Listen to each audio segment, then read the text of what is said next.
Thomas Merton, 1915 to 1968, was a Trappist monk who, at the age of 26, went to live for many years at the monastery of the Abbey of Gethsemane in Kentucky.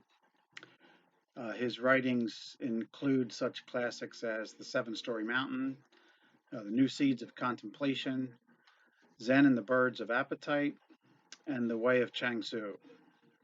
He's the author of more than 70 books that include poetry, personal journals, social criticism, writings on peace, justice, ecumenism, and comparative religion.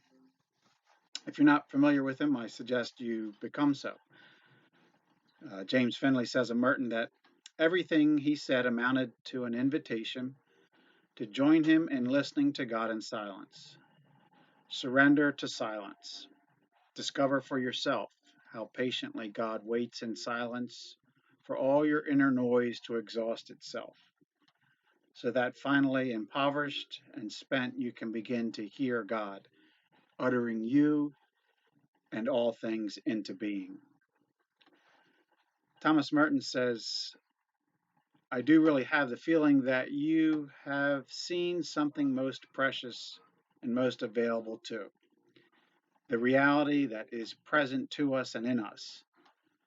Call it being, call it Atman, call it Pneuma, or silence. We can find ourselves engulfed in such happiness that it cannot be explained.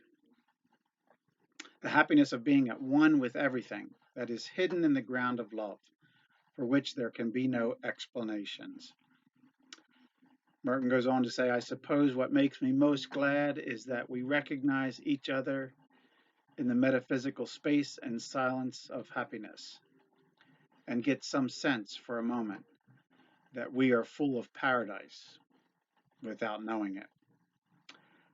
Over and over, Merton warns us that the only true joy on earth is to escape from the prison of this disturbing stranger who occupies our psyche, and enter by love into union with the life who dwells and sings within the essence of every creature and in the core of our own souls.